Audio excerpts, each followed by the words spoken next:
The racism of the young national bourgeoisie is a defensive racism, a racism based on fear. Basically, it does not differ from common tribalism or even rivalry between clans or confraternities. It is easy to understand why perspicacious international observers never really took the law. It is easy to understand why perspicacious international observers never really took the lofty speeches on African unity very seriously. The flagrant flaws are so numerous that one clearly senses that all these contradictions must first be solved before unity can be achieved. The people of Africa have recently discovered each other and, in the name of the continent, have decided to pressure the colonial regimes in a radical way. The national bourgeoisie, however, who in region after region are in a hurry to stash away a tidy sum for themselves and establish a national system of exploitation, multiply the obstacles for achieving this utopia. The national bourgeoisie, perfectly clear on their objectives, are determined to bar the way to this unity, this coordinated effort by 250 million people to triumph over stupidity, hunger, and inhumanity. This is why we must understand that African unity can only be achieved under pressure and through leadership by the people, i.e., with total disregard for the interests of the bourgeoisie. Anytime you want a national unity, you gotta, according to Fanon at least, you just gotta ignore the bourgeoisie. They should have no say in what the national unity looks like, because they're ultimately opportunists. The national bourgeoisie also proves incompetent in domestic politics and institutionally. In a certain number of underdeveloped countries, the parliamentary rules are fundamentally flawed. Economically powerless, unable to establish coherent social relations based on the principle of class domination, the bourgeoisie chooses what seems to be the easiest solution, the single-party system.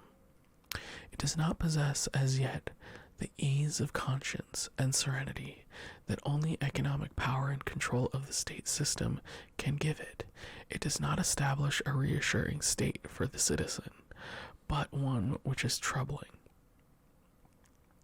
Instead of inspiring confidence, assuaging the fears of its citizens, and cradling them with its power and discretion, the state, on the contrary, imposes itself in a spectacular manner, flaunts its authority, harasses, making it clear to its citizens they are in constant danger.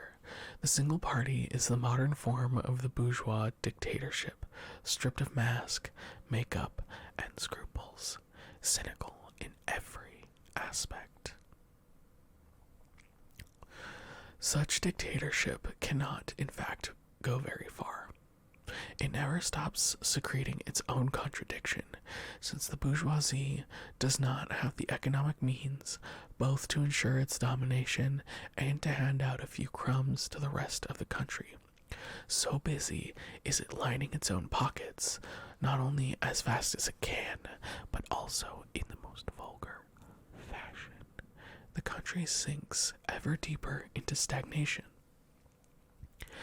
And in order to hide this stagnation, to mask this regression, to reassure itself and give itself cause to boast, the bourgeoisie has no other option but to erect imposing edifices in the capital and spend money on so-called prestige projects.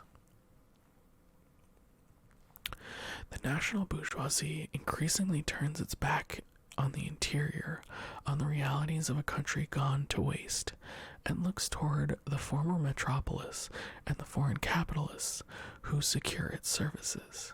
since it has no intention of sharing its profits with the people or letting them enjoy the reward paid by the major foreign companies. It discovers the need for a popular leader whose dual role will be to stabilize the region and perpetuate the domination of the bourgeoisie. The bourgeois dictatorship of the underdeveloped countries draws its strength from the existence of such a leader. We know that in developed countries, the bourgeois dictatorship is the product of the bourgeoisie's economic power. In the underdeveloped countries, however, the leader represents the moral force behind which the gaunt and destitute bourgeoisie of the young nation decides to grow rich. The people who, for years, have seen him or heard him speak, who have followed from afar in a kind of dream the leader's tribulations with the colonial powers, spontaneously place their trust in this patriot. Before independence, the leader, as a rule, personified the aspirations of the people. Independence, political freedom, and national dignity. But in the aftermath of independence, far from actually embodying the need of the people, far from establishing himself as the promoter of the actual dignity of the people, which is founded on bread, land, and putting the country back into their sacred hands, the leader will unmask his inner purpose to be the CEO of the company of profiteers composed of a national bourgeoisie, intent on getting the most out of the situation. Honest and sincere though he may often be, in objective terms, the leader is the virulent champion of the now combined interests of the national bourgeoisie and the ex-colonial companies. His honesty, which is purely a frame of mind, gradually crumbles. The leader is so out of touch with the masses that he manages to convince himself they resent his authority and question the services he has rendered to the country.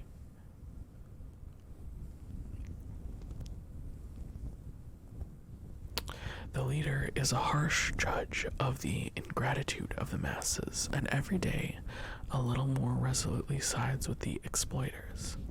He then knowingly turns into an accomplice of the young bourgeoisie that wallows in corruption and gratification.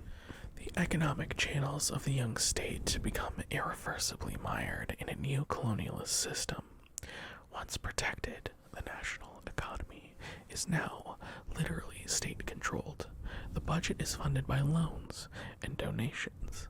The heads of state themselves or government delegations make quarterly visits to the former metropolis or elsewhere, fishing for capital. The former colonial power multiplies its demands and accumulates concessions and guarantees, taking fewer and fewer precautions to mask the hold it has over the national government. The people stagnate miserably in intolerable poverty and slowly become aware of the unspeakable treason of their leaders. This awareness is especially acute since the bourgeoisie is incapable of forming a class. Its organized distribution of wealth is not diversified into sectors, is not staggered, and does not nuance its priorities. This new caste is an insult and an outrage, especially since the immense majority, 9/10 of the population, continued to starve to death. The way this caste gets rich quickly, pitilessly, and scandalously is matched by a determined resurgence of the people and the promise of violent days ahead. This bourgeois caste, this branch of the nation that annexes the entire wealth of the country for its own gain, true to its nature, but nevertheless unexpectedly, casts pejorative aspersions about the other blacks or Arabs, which recall, in more ways than one, the racist doctrine of the former representatives of the colonial power. It is both this wretchedness of the people and this dissolute enrichment of the bourgeois caste, the contempt it flaunts for the rest of the nation, that will harden thoughts and attitudes. But the looming threat results in a strengthening of authority and the emergence of a dictatorship. The leader, with his militant past as a loyal patriot, constitutes a screen between the people and the grasping bourgeoisie because he lends his support to the undertakings of this caste and turns a blind eye to its insolence, mediocrity, and fundamental immorality. He helps to curb the growing awareness of the people. He lends his support to this caste and hides its maneuvers from the people, thus becoming its most vital tool for mystifying and numbing the senses of the masses. Every time he addresses the people, he recalls his life, which was often heroic, the battles waged and the victories won in the people's name, thus conveying to the masses they should continue to place their trust in him. There are many examples of African patriots who've introduced into the cautious political struggle of their elders a bold nationalistic style. These men came from the interior, scandalizing the colonizer and shaming the nationalists in the capital. They proclaimed loud and clear their origins and spoke in the name of the black masses.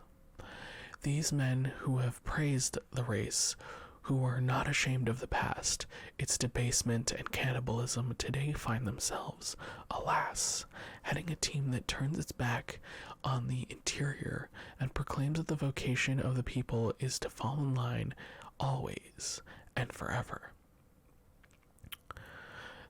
The charismatic national leader has always been a tool for the national bourgeoisie's ends. They use him first to assuage the people, and as he gains more power and comfort, he begins to side more and more with his benefactors. His job is to make the people fall in line. The leader pacifies the people.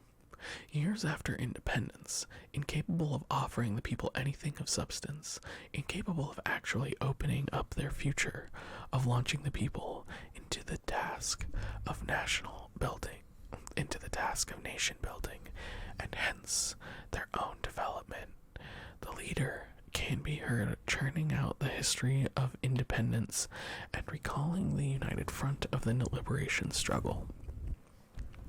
Refusing to break up the national bourgeoisie, the leaders ask the people to plunge back into the past and drink in the epic that led to independence. The leader objectively places a curb on the people and desperately endeavors either to expel them from history or prevent them from setting foot in it. During the struggle for liberation, the leader roused the people and promised them a radical, heroic march forward. Today, he repeatedly endeavors to lull them to sleep, and 3 or 4 times a year asks them to remember the colonial period and to take stock of the immense distance they have covered.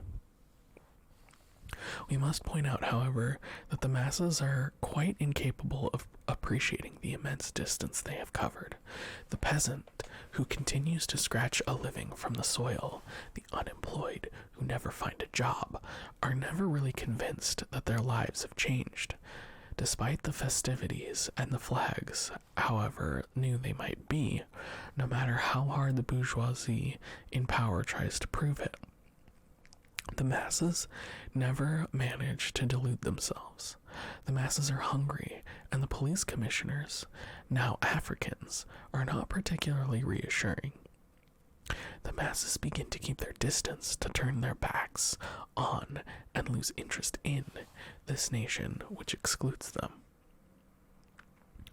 So the masses aren't absolute rubes. They're not. Their material conditions have not fundamentally changed since the colonial period, nor have they really improved at all. They cannot be fooled now that their leaders look like them, that there is much of a difference between the leaders and these new ones, no matter how charismatic or formerly of the people they were. The national leaders don't have the sway that they used to because they are now the people in power, where once they were part of the struggle against those in power that were oppressing the rest of the nation. From time to time, however, the leader rallies his forces, speaks over the radio, and tours the country in order to reassure, pacify, and mystify. The leaders are even more indispensable since there is no party. During the struggle for independence, there was in fact a party headed by the current leaders. But since that period, the party has sadly disintegrated. Only the party in name, emblem, and motto remains. The organic party, designed to enable the free circulation of an ideology based on the actual needs of the masses, has been transformed into a syndication of individual interests. Since independence, the party no longer helps the people to formulate their demands, to better realize their needs, and better establish their power. Today, the party's mission is to convey to the people the instructions handed down from the top, that productive exchange between the rank and file and the higher echelons and vice versa. The basis of guarantee of democracy in a party no longer exists. On the contrary, the party now forms a screen between the masses and the leadership. The party has been drained of life. The branches, created during the colonial period, are today in a state of total demobilization. The militant is running out of patience. It is now we realize how right certain militants were during the liberation struggle. In fact, during the struggle, a number of militants asked the leading organizations to elaborate a doctrine, to clarify objectives, and draw up a program. But under the pretext of safeguarding national unity, the leaders categorically refused to address such a task. The doctrine, they retorted, was national unity versus colonialism, and on they forged, armed with only a fiery slogan for a doctrine, reducing any ideological activity to a series of variants on the rights of the peoples to self-determination and the wind of history that would inevitably sweep away colonialism. When the militants asked that the wind of history be given a little more depth, when the militants asked that the wind of history be given a little more in-depth analysis, the leaders retorted with the notion of hope and the necessity and inevitability of decolonization, etc.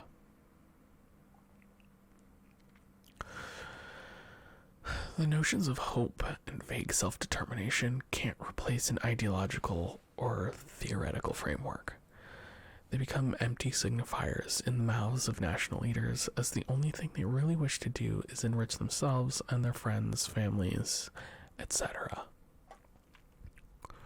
This is what he means when he says, the militants ask that the wind of history be given a little more in-depth analysis.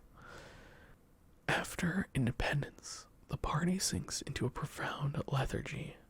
The only time the militants are called upon to rally is during so-called popular festivals, international conferences, and the Independence Day celebrations. The local cadres of the party are appointed to administrative jobs. The party itself becomes an administration, and the militants fall back into line and adopt the hollow title of citizen. Now that they have fulfilled their historic mission of bringing the bourgeoisie to power, They are firmly asked to withdraw so that the bourgeoisie can quietly fulfill its own mission.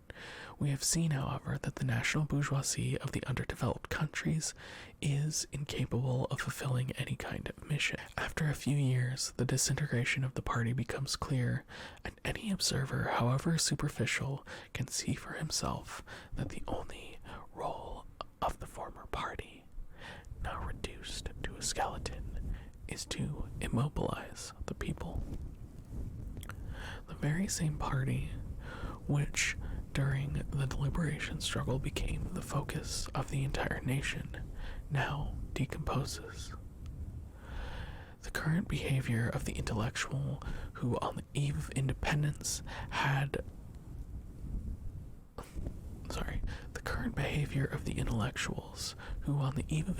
had rallied around the party is proof that such a rally at the time served no other purpose than to have their share of the independence cake. The party becomes the tool for individual advancement. Inside the new regime, however, there are varying degrees of enrichment and acquisitiveness. Some are able to cash in on all sides and prove to be brilliant opportunists. Favors abound, corruption triumphs, and morals decline. Today the vultures are too numerous and too greedy, considering the menageries, considering the meagerness of the national spoils. The party, which has become a genuine instrument of power in the hands of the bourgeoisie, reinforces the state apparatus and determines the containment and immobilization of the people. The party helps the state keep its grip on the people. It is increasingly an instrument of coercion and clearly anti-democratic. The party is unknowingly, and in some cases knowingly, the accomplice of the mercantile bourgeoisie.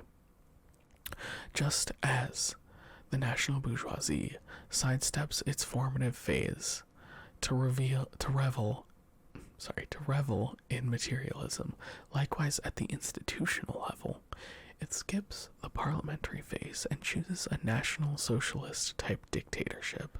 We now know that the short-sighted fascism that has triumphed for half a century in Latin America is the dialectical result of the semi-colonial state which has prevailed since independence. The way I'm reading that is that this kind of dictatorial thing is the direct result of a colonialism that is still kind of led by mixed or semi-indigenous leaders, but ultimately that are mostly in the pocket, and they're just, kind of like these national bourgeoisie. It's basically the pendulum swinging from semi-colonial authoritarianism to this national colonialism. It's these military strongmen, but it's the same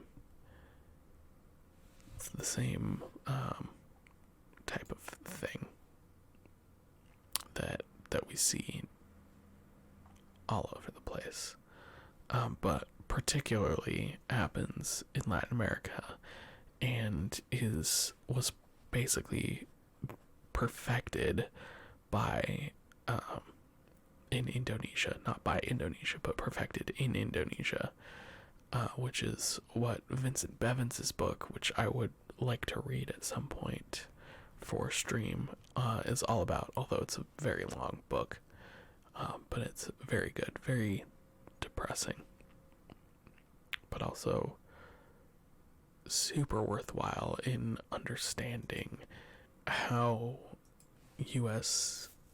interventionism and, CIA infiltration of countries has worked for quite a while. Thank you for watching this reading of Frantz Fanon's Wretched of the Earth. If you enjoy what you saw, please give this video a thumbs up and consider subscribing to my channel if you haven't done so already. I've got my Twitch and Twitter handles up there. I'll also have links to those in the description. Twitch is where we record most of these videos, and then I edit them together into a more cohesive, less rambly bit. There's also ways you can support me in this channel, and links to my Discord, my music, all that kind of fun stuff. So if you enjoyed it, please consider hitting those up. Thank you for watching, and we'll see you next time. Bye bye.